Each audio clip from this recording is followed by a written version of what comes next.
अस्सलाम वालेकुम स्टूडेंट्स, कैसे हैं आप सब। उम्मीद है आप सब खैरियत से होंगे और आजकल पेपर्स की अच्छे से तैयारी कर रहे होंगे। स्टूडेंट्स, आज मैं आपको केमिस्ट्री के आपके जो मोस्ट इम्पोर्टेंट आपके एमसीक्यूज हैं उनके बारे में बताऊंगी कि आपके केमिस्ट्री के मोस्ट इम्पोर्टेंट एमसीक्यूज कौन से हैं। और अगर आप इन्हीं एमसीक्यूज को अच्छे से तैयार कर लें तो आपका एमसीक्यूज का जितना भी पोर्शन है वो तमाम क्लियर हो जाएगा, क्योंकि ये एमसीक्यूज आपके पास पेपर्स में से भी लिए गए हैं। और इसके अलावा पास पेपर्स के अलावा आपके जो बुक के अंदर से जिस तरह से बन सकते थे वैसे ही एमसीक्यूज आपके बनाए गए हैं, ताकि आपकी अच्छे से तैयारी हो जाए। और अगर आप यही एमसीक्यूज कर लें, मैं मोस्टली स्टूडेंट्स जो हैं वो पेपर्स के दिनों में ही पढ़ते हैं और पहले उन्होंने मतलब इतना ज़्यादा नहीं पढ़ा होता, तो उस वजह से भी क्या कहते हैं, अगर आप यही एमसीक्यूज कर लें तो आपके लिए अच्छा हो जाएगा, आपके पेपर्स में मार्क्स अच्छे आ जाएंगे। सो लेट्स सी, आपका यहाँ पे जैसे कि स्क्रीन पर दिखाई दे रहा है, आपका जो फर्स्ट एमसीक्यूज आ गया, the basic of modern periodic table is. हमारे पास जो पीरियोडिक टेबल की जो बेसिक है वो आपका एटॉमिक नंबर कहलाता है। नेक्स्ट हमारे पास इसी तरह आ गया, which is the longest period of periodic table. मैं जो पीरियोडिक टेबल का जो लॉन्गेस्ट पीरियड है वो आपका कितना है, 6। नेक्स्ट हमारे पास इसी तरह आपका एमसीक्यूज आ गया, which of the following statement is correct. इनमें से जो आपका ऑप्शंस गिवन है इनमें से कौन सी स्टेटमेंट आपकी करेक्ट है, तो F atom is similar then F, ये आपकी स्टेटमेंट करेक्ट है। स्टूडेंट्स, आपके कुछ एमसीक्यूज मैं रीड आउट करती जाऊंगी, बाकी आपने तमाम के तमाम एमसीक्यूज अच्छे से करने हैं। ये नहीं करना कि आपने जो रीड आउट एमसीक्यूज कहे सिर्फ वो इम्पोर्टेंट है, बल्कि बाकी भी इम्पोर्टेंट है, वो भी करने हैं। जो मैं रीड आउट करती हूँ वो तमाम मतलब इनमें से वो बेशक आपके मोस्ट इम्पोर्टेंट होंगे, जो जो आपके मतलब मुझे लगते होंगे कि आपके ये मोस्ट इम्पोर्टेंट है और ये एमसीक्यूज आप लाजमी देखें, वो मैं साथ साथ रीड आउट करती जाऊंगी, साथ साथ आपको बताती जाऊंगी। लेकिन बाकी हमने एमसीक्यूज भी तमाम करने हैं, ताकि आपके पेपर्स की फिर वही बात करूंगी कि अच्छे से तैयारी हो जाए, ये एमसीक्यूज में फुल मार्क्स आए। नेक्स्ट हमारे पास आ गया इसी तरह मार्क द करेक्ट स्टेटमेंट। हमारे पास जो इनमें से इन ऑप्शन में से जो आपकी करेक्ट ऑप्शन स्टेटमेंट है उस पर मार्क करें, जो कि आपकी आ गई, all the alkali metals are present in the same group. Next हमारे पास इसी तरह आ गया, atmospheric oxide is form by. हमारे पास जो एटमॉस्फेरिक ऑक्साइड है वो जेड है, मतलब जिंक से फॉर्म की जा सकती है। नेक्स्ट हमारे पास इसी तरह आ गया, the word alkali is drive from which language. Alkali जो है वो अरबी लैंग्वेज से डिराइव किया गया है। नेक्स्ट हमारे पास इस तरह आ गया, which one of the following is not the alkali metal. हमारे पास जो रेडियम है वो एल्कली मेटल नहीं है। नेक्स्ट हमारे पास इस तरह आ गया, the chemical formula of phosphorus is. हमारे पास जो केमिकल फॉर्मूला फ्लोस्फर का आ गया है वो है CF2। Next one is compound obtain when Na sodium burns in the excess of air. जो हमारे पास जो सोडियम है वो बर्न किया जाता है एक्सेस ऑफ एयर में, वो कौन सा आपका फॉर्मूला Na2O2। नेक्स्ट हमारे पास इस तरह आ गया, in down cell CaCl2 is added to NaCl2। तो हमारे पास जो डाउन सेल्स में लोअर इज मेल्टिंग पॉइंट, ये आपका ऐड किया जा सकता है। नेक्स्ट हमारे पास इस तरह आ गया, the chief are of aluminium is. हमारे पास जो चीफ और है उसका एल्यूमिनियम का मतलब वो फॉर्मूला हमारे पास ये आ गया आपका। नेक्स्ट वन इसी तरह आपका एमसीक्यूज आ गया, केमिकल कंपोजिशन ऑफ कोलमेनाइट इज। हमारे पास जो केमिकल कंपोजिशन है कोलमेनाइट की वो आपकी ये आ गई। Next one is which metal is use to thermite process because is reactivity. So हमारे पास जो एल्यूमिनियम है ये थर्माइट प्रोसेस के लिए यूज किया जाता है उसकी रिएक्टिविटी की वजह से। नेक्स्ट हमारे पास इसी तरह आ गया, लाफिंग गैस इज केमिकल। जो लाफिंग गैस है वो केमिकल है, वो कौन सी है, सोडियम N2O। नेक्स्ट हमारे पास इस तरह आ गया, what is the percentage of calcium phosphate in bone ash. तो हमारे पास जो बोन ऐश है उसमें जो कैल्शियम फॉस्फेट की जो परसेंटेज है वो आपकी 80 आती है। नेक्स्ट हमारे पास आ गया इसी तरह, विच वन इज पर क्लोराइड क्लोरिक एसिड। हमारे पास इनमें से कौन सा जो है वो आपका क्लोरिक एसिड है, वो आपका आ गया HClO4। नेक्स्ट हमारे पास इसी तरह आ गया, which hydrogen with react spontaneously with AU।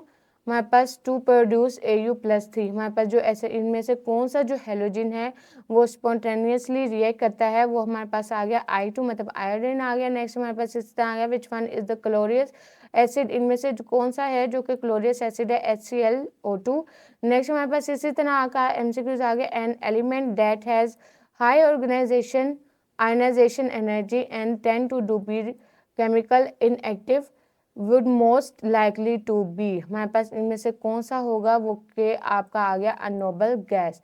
Next हमारे पास इसी तरह आ गया, and the total number of D block elements are. हमारे पास डी ब्लॉक एलिमेंट्स के जो टोटल नंबर है वो हैं 30।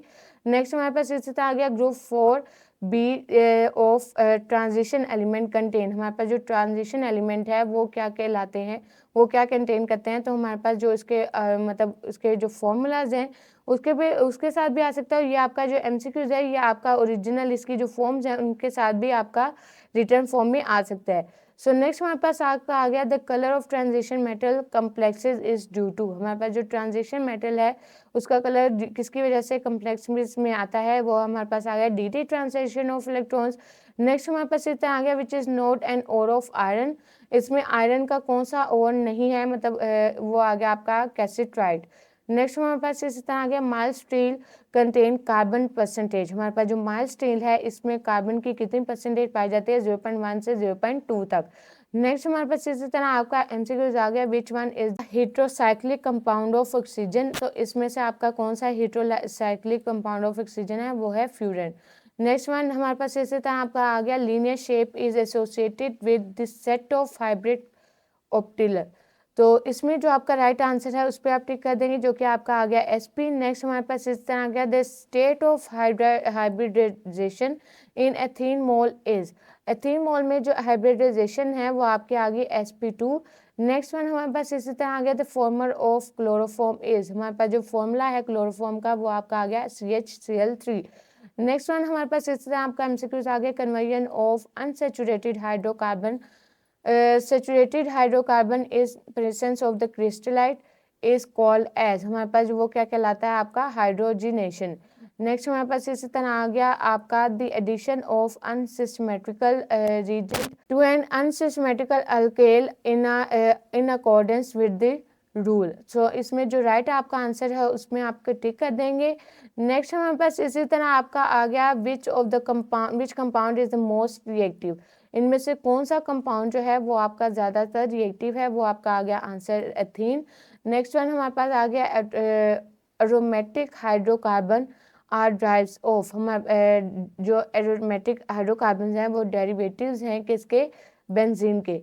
नेक्स्ट हमारे पास इसी तरह आ गया दी बेंजीन मॉलिक्यूल कंटेन, जो बेंजीन मॉलिक्यूल है वो क्या कंटेन करता है, वो कंटेन करता है डीलोकेलाइजेशन। नेक्स्ट हमारे पास इसी तरह आ गया during the nitrogen of benzene the active nitrating agent is, हमारे पास जो नाइट्रोजन ऑफ बेंजीन है उसमें हमारे पास आ गया NO3। नेक्स्ट हमारे पास इसी तरह आ गया which one of the following species is an electron, हमारे पास इनमें से कौन सी स्पेसीज हैं जो कि आपका इलेक्ट्रॉन में आती हैं। सो नेक्स्ट हमारे पास इसी तरह आ गया the reactivity order of alkyl hydrates of a particular group is, इसमें जो आपका पार्टिकुलर ग्रुप है हमारे पास इसमें जिसमें रिएक्टिविटी ऑर्डर आ गया अल्केल के, वो आपने डिफाइन करना है कि वो कौन सा है। जो राइट आंसर इन ऑप्शंस में से होगा उस पर टिक करेंगे। सो नेक्स्ट हमारे पास इसी तरह आ गया for which mechanism the first step involve in the same, हमारे पास इनमें से कौन सी जो मैकेनिज्म जिसमें फर्स्ट स्टेप जो है वो सेम होगा, वो आपका आ गया E1 एंड SN2। नेक्स्ट हमारे पास इसी तरह आ गया the reactivity of Grignard reagent is due to, हमारे पास जो रिएक्टिविटी है वो किसकी वजह से होती है, polarity of CMG bond. Next हमारे पास इसी तरह आपका एमसीक्यूज आ गया when ethyl magnesium bromide is reacted with HCHO followed by the acid hydrolysis the product form is, जो प्रोडक्ट है वो किससे फॉर्म की जाती है वो हमने बताना है कि वो किससे फॉर्म बनाई गई है। नेक्स्ट हमारे पास इसी तरह आ गया which enzyme is not involve in fermentation of starch, हमारे पास इनमें से कौन से एंजाइम्स हैं जो कि फर्मेंटेशन ऑफ स्टार्च से यूज नहीं किए जाते, वो आपका आ गया यूरीज।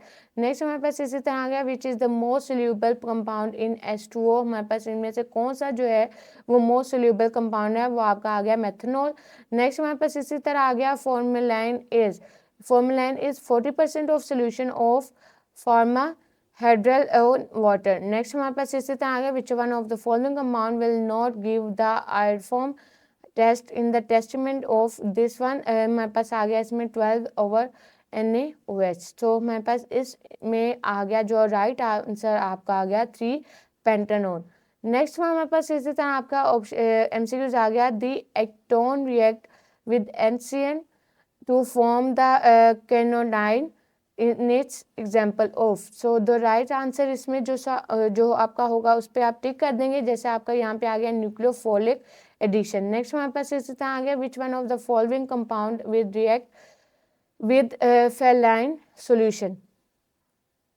सो जो इसमें फेलाइन सोल्यूशन के साथ जो सही कंपाउंड रिएक्ट करेगा उस पर आप टिक कर देंगे। नेक्स्ट हमारे पास आ गया कार्बोलेटिक एसिड कंटेन। हमारे पास जो कार्बोलेटिक एसिड है वो क्या कंटेन करता है, कार्बोलाइट्स ग्रुप। नेक्स्ट वन हमारे पास इसी तरह आपका एमसीक्यूज आ गया which one of the following derivatives is not directly prepared from the acetic acid CH3COOH। सो इसमें जो आपका राइट का आंसर होगा उस पर आप टिक कर देंगे, जो कि आपका आ रहा है एस्टिमेट।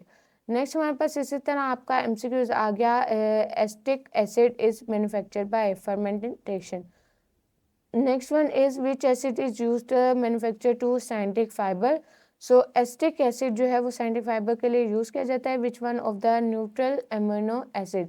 सो जो वेलाइन जो है वो न्यूट्रल अमीनो एसिड है। नेक्स्ट हमारे पास इसी तरह आपका एमसीक्यूज आ गया the polymer is a large molecule build up by the repetition of a small and simple chemical unit. तो राइट आंसर जो आपका आ गया मोनोमर्स, इस पे आप टिक कर देंगे। नेक्स्ट हमारे पास इसी तरह आपका एमसीक्यूज आगे जो कि आपका आ गया the polymer which can be soften and the harden by heating and cooling is called. हमारे पास जो पॉलीमर है वो आपका क्या कहलाता है, थर्मोप्लास्टिक। नेक्स्ट हमारे पास इसी तरह आ गया the fibre which is made up of the form of acrylic as monomer. So जो राइट आंसर आपका जैसे कि आपका आ गया एसिडिक फाइबर, इस पे आप टिक कर देंगे। नेक्स्ट हमारे पास इसी तरह आ गया vegetables oil are. Vegetable oil जो आपके आते हैं वो आपके आते ग्लिसराइड। नेक्स्ट हमारे पास इसी तरह आ गया which one of the following is the water soluble vitamin. इनमें से कौन सा जो है वो वाटर सोल्यूबल विटामिन है, वो है एस्कोर्बिक एसिड।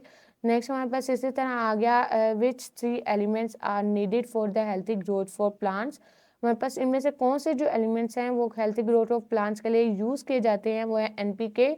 नेक्स्ट हमारे पास इसी तरह आ गया the nitrogen present in the form of fertilization help plants. वो नाइट्रोजन जो कि फर्टिलाइजेशन में हेल्प करता है फॉर्म करने में, वो क्या कहलाता है, टू प्रोड्यूस प्रोटीन। नेक्स्ट आपका इसी तरह एमसीक्यूज आ गया the wood paper is drive from the stems of the which ready plants. तो हमारे पास जो पेपरस है वो आपका वुड पेपर से ड्राइव किया जा सकता है। नेक्स्ट हमारे पास इसी तरह आ गया which of the following elements is not abundantly present in earth crust. हमारे पास जो सोडियम है वो नहीं अर्थ क्रस्ट में नॉर्मली पाया जाता। नेक्स्ट हमारे पास इसी तरह आपका एमसीक्यूज आ गया a single chloride free radical can destroy how many ozone molecules. So the right answer इसमें आपका आ गया 1 लाख।